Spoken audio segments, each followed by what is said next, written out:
The Mitchell Corp boardroom hadn't changed in 15 years. Same mahogany table, same leather chairs, same oil paintings of stern-faced executives who'd built the company generations ago. Even the coffee served in delicate china cups was the same bitter blend my uncle had always preferred. I sat quietly at the far end of the table, watching my cousin Victoria hold court at the annual shareholder meeting. She'd barely acknowledged my presence when I walked in, just a dismissive glance and a whispered comment to her assistant about family obligations. As you can see, Victoria gestured to the screen behind her. Mitchell Corp's luxury retail division has exceeded all expectations this quarter. The board members nodded appreciatively. My uncle Robert, Victoria's father and CEO of Mitchell Corp, beamed with pride. Next to him, my Aunt Margaret dabbed at imaginary tears, overcome by her daughter's success. I took another sip of coffee, thinking about the numbers I knew were hidden behind Victoria's polished presentation.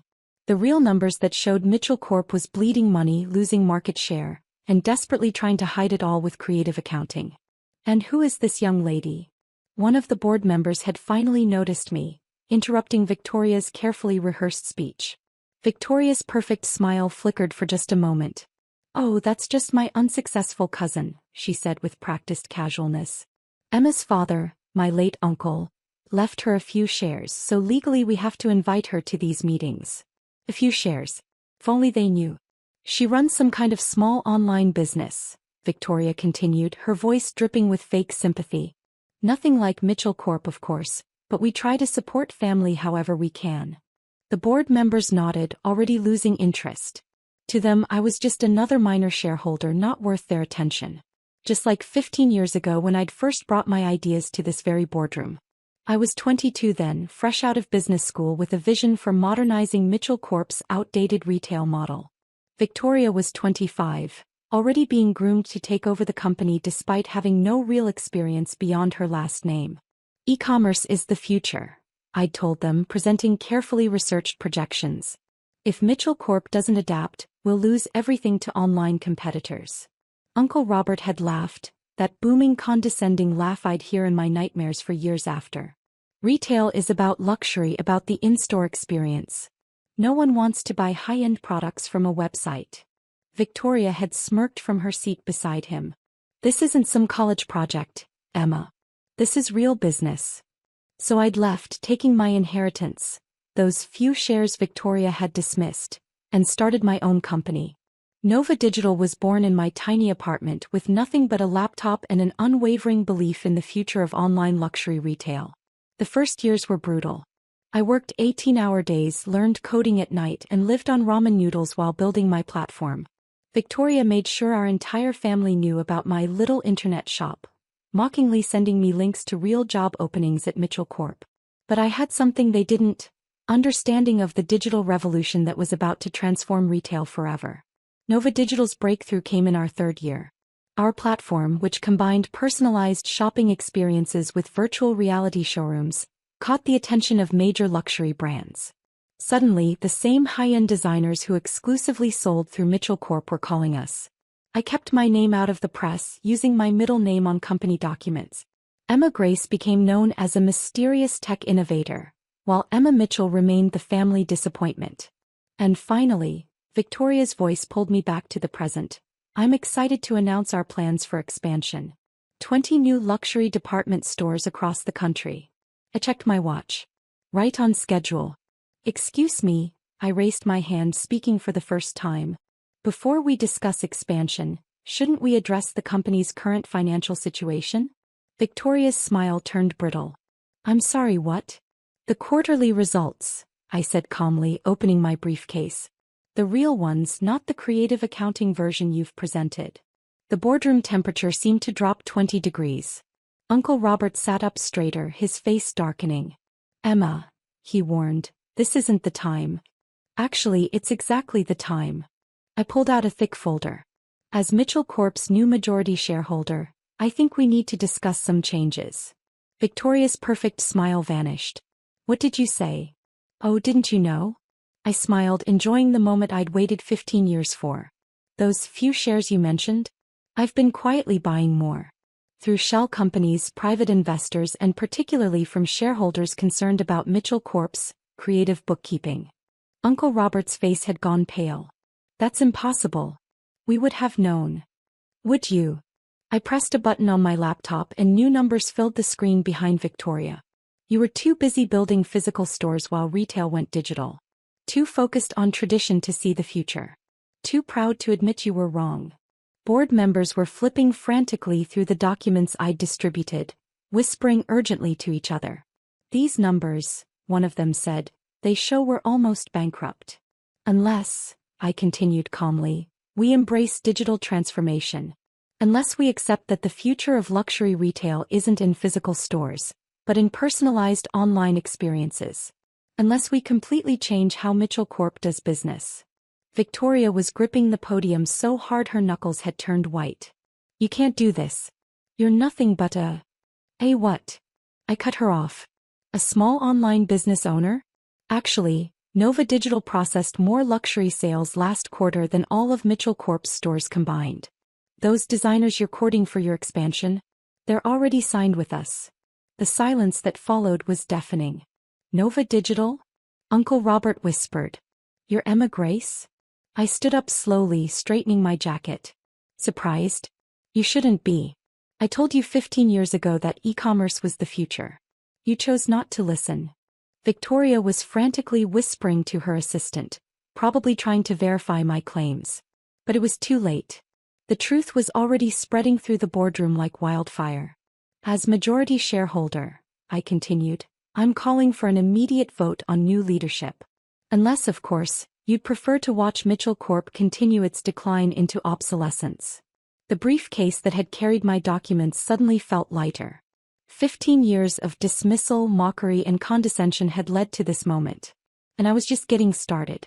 This is ridiculous. Victoria's voice shook as she tried to maintain control. The board can't seriously be considering. Actually, interrupted Bernard Wheeler, the longest-serving board member, we absolutely should consider this. He held up my financial reports. These numbers are devastating. Why weren't we informed of the real situation? Uncle Robert stood up, straightening his tie. Now see here, Bernard.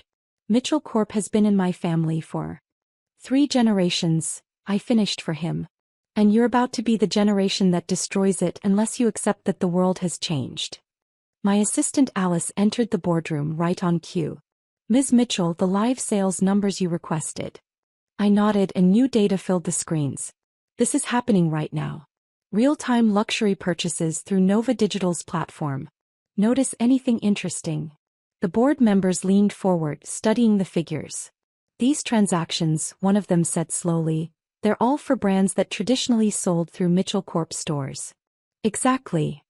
I walked to the front of the room, taking Victoria's place at the podium. While you were building more physical stores, your customers were moving online. While you were focusing on luxury experiences, they were embracing virtual showrooms and personalized digital shopping. Victoria had sunk into her chair, her perfect facade crumbling. But our expansion plans would bankrupt the company within 6 months, I stated flatly. Building traditional retail stores in a digital age?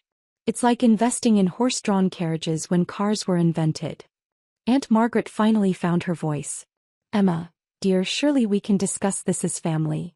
Family. I laughed. Was it family when you mocked my little internet shop? When you told everyone I was throwing away my inheritance on a foolish dream? We were trying to help you understand business, Uncle Robert protested. No, you were trying to maintain control. To protect your outdated vision of luxury retail. To pretend the digital revolution wasn't happening. I pressed another button, and Nova Digital's corporate profile appeared on screen. My small online business is now worth $12 billion. We have partnerships with every major luxury brand in the world. Our virtual showroom technology has revolutionized how people shop for high-end products. The board members were whispering amongst themselves now, casting sideways glances at Uncle Robert and Victoria. I move for an immediate vote on new leadership, Bernard Wheeler announced. Given these revelations, we clearly need a different direction. You can't, Victoria jumped up. Daddy, tell them they can't. They can and they will, I interrupted. Unless you'd prefer I sell my shares to Amazon or Net-a-Porter. I'm sure they'd love to acquire Mitchell Corp's assets at bankruptcy prices. The vote was quick and decisive. 15 years of family control ended in less than 15 minutes.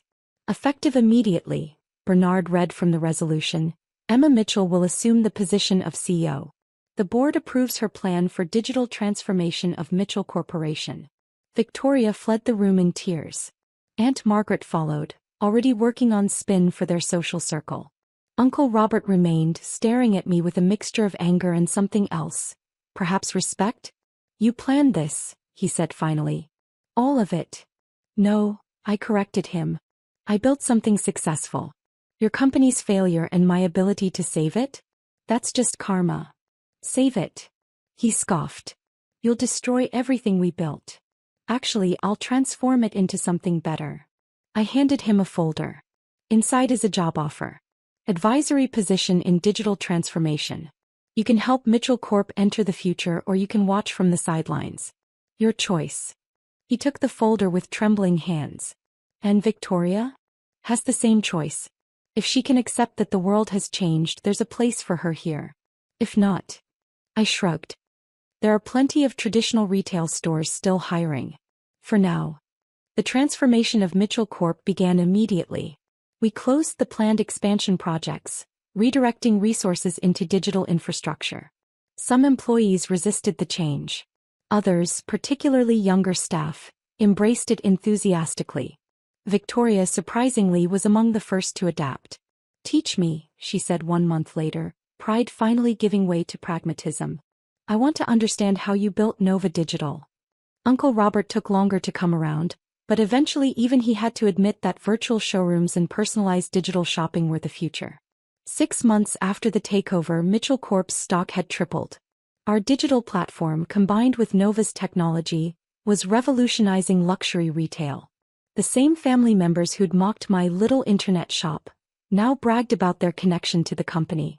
Yesterday, during a strategy meeting, Victoria raised her hand with an idea for improving our virtual reality features. Good idea. Maybe she was finally learning. Remember when you called me your unsuccessful cousin? I asked her later. She had the grace to look embarrassed. I was wrong. About everything. Yes, you were. But you learned. That's what matters.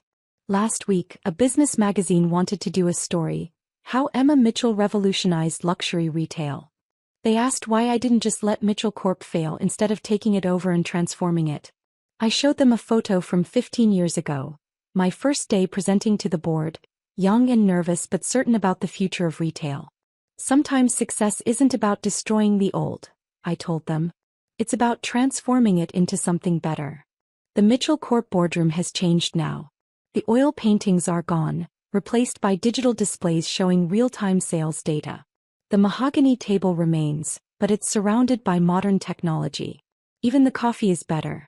But the biggest change isn't in the furniture or the technology. It's in the people. Victoria leading digital innovation projects. Uncle Robert advising young entrepreneurs. A company culture that embraces change instead of fearing it. Sometimes the best revenge isn't proving them wrong. It's teaching them how to be right in a new world. And sometimes, just sometimes, family businesses need a revolution to survive.